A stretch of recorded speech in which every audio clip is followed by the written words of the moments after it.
All right, let's jump right into this. Welcome to The Explainer. Today, we're essentially putting on our venture capital hats. We're going to act as cautious financial analysts to look at some numbers in the AI space that are, well, frankly, they're bat crap insane. We're dissecting the absolute fever pitch surrounding this industry right now, specifically zoning in on the latest jaw-dropping rumors about Anthropic's valuation. Look, just when you think the financial mechanics behind this boom literally can't get any wilder, they do. So we're going to break down the mechanics, the risks, and the underlying economic reality of these completely unprecedented figures. And the crucial starting point is this number right here, $900 billion. Let that sink in.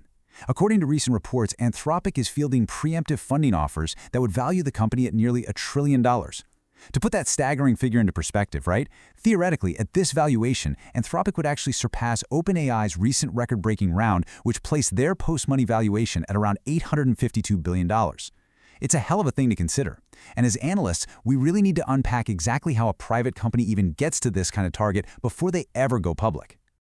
So, here is our roadmap for today. We are going to look at the $900 billion valuation, the strategy of the war chest, the down round danger, macroeconomic instability, the resource vacuum effect, and finally, promises versus financial reality. Let's kick things off with Section 1, that $900 billion valuation. Just look at the sheer velocity of what we're talking about on this timeline. Back in February of this year, Anthropic was already valued at a massive $350 billion, okay? Huge. But by early April, reports were saying they were getting preemptive bids at an $800 billion valuation. Fast forward to late April, literally just 2 to 3 months from that initial February benchmark, and the target jumps to $900 billion. The big question out there right now, especially for cautious analysts, is, are there even enough liquid assets available globally for investors to actually purchase this equity? Even if we all agree these valuations make half an ounce of sense, where's the cash actually coming from to support a potential trillion-dollar IPO? Now, you might have heard even higher numbers tossed around recently, maybe even hitting $1 trillion. But we really have to clarify the difference between markets here. There's the secondary market, which is basically where employees sell their existing equity, maybe just to pay their mortgages. Those are what we call onesie-twosies, buying a few thousand or a couple $1 million of stock. Buyers will pay a massive premium on the secondary market just to guarantee they have access to the stock before it potentially triples on IPO day. But listen, that is very different from institutional investors coming in to drop $40 to $50 billion at a time.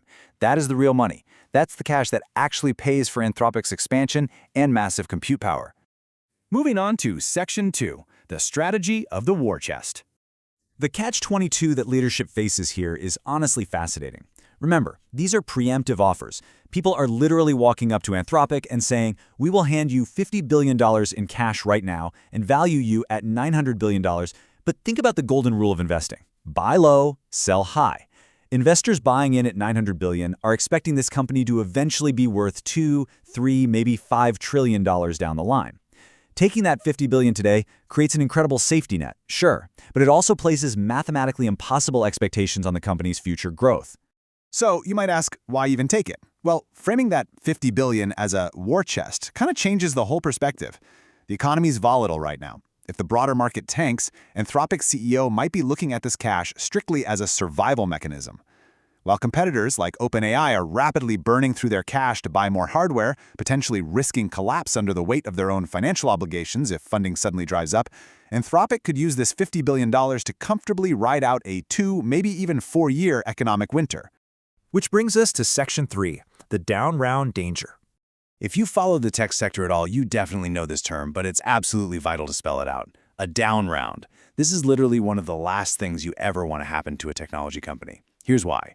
If you're valued at $900 billion today, and in your next funding round or your IPO, the market looks at you and decides, actually you're only worth $500 billion, that signals to the broader market that you are failing. It's a psychological and financial death now. It can cause your top talent to flee, future investment to dry up instantly, and it spells long-term disaster for companies that just can't maintain the market's impossible pace. Let's weigh these potential valuation scenarios. First, you have the rumored $900 billion target. But what if they decided to decline that and IPO at, say, $500 billion instead? Suddenly, compared to OpenAI's trillion-dollar ambitions, a $500 billion Anthropic actually looks like the value play to investors who just can't wrap their heads around a trillion-dollar price tag. Now, on the far right, we see the down round scenario we just talked about, dropping to $400 billion. Make no mistake, that is a massive financial haircut. However, If the entire market crashes and OpenAI fails entirely, surviving with a $400 billion valuation might ironically be considered a massive victory, simply because you're the last player left on the board. All right, Section 4, Macroeconomic Instability and Risks. This quote from former Federal Reserve Chairman Alan Greenspan perfectly encapsulates the environment we're looking at right now. He famously used the term irrational exuberance to describe the dot-com bubble right before it burst. And let's be real, the investor interest in generative AI has reached a very similarly feverish pitch today. As a cautious analyst, whenever you see market behavior that fits the exact definition of irrational exuberance, historical precedent strongly suggests you should be highly skeptical, if not running the exact opposite way. Because, the AI bubble isn't just existing in a vacuum. It's floating right on top of broader, really fragile economic instabilities. There are several critical factors here acting as potential pins that could pop this thing. First, we have the carryover of the so-called everything bubble, where valuations across multiple asset classes were already pushed through the roof. Then, add to that the implementation of global tariffs and ongoing geopolitical tensions like the conflict in the Middle East involving Iran. These are the real-world macroeconomic conditions that could cause the entire market to seize up, completely regardless of how good the underlying AI technology actually is. Now for Section 5, the resource vacuum effect. Generative AI is creating a massive resource vacuum effect right now. It is literally vacuuming up an incredible amount of capital. But here's the thing, there is a finite pool of resources in the world. When $50 billion is poured into a single AI company, that is financial capital, human capital, and physical resources that are actively being diverted away from every other economic sector. It's a massive, massive concentration of risk. To really hammer home how absurd the demand side of this vacuum is right now, check out this anecdote. There is currently an institutional investor out there ready to commit up to $5 billion in funding. $5 billion. Yet they haven't even been able to secure a basic meeting with Anthropic's CFO. When a company can effectively ghost a $5 billion check because investors are clamoring that loudly to get in, yeah, you are looking at peak market frenzy. Finally, Section 6. Promises versus financial reality. Now, to be totally fair to Anthropic, their growth is undeniably rapid. Their annual revenue run rate has reportedly jumped from roughly $9 billion at the end of last year to closer to $40 billion right now. I mean, that is a truly impressive leap, for sure. However, wearing our analyst hats, we have to ask the Socratic question here. What does it actually cost them in raw compute and infrastructure to provide that $40 billion worth of service? Revenue is great, absolutely. But if the operational expenses required to run these massive models scale linearly, the actual profit margins might not even come close to justifying a near trillion-dollar valuation. And this brings us to the core disconnect between the AI promise and the actual deliverables we're seeing. The foundational promise of this current wave of AI was revolutionary, right? Solving complex science, curing global diseases. But as the market matures and competition heats up, what are the actual deliverables being prioritized today?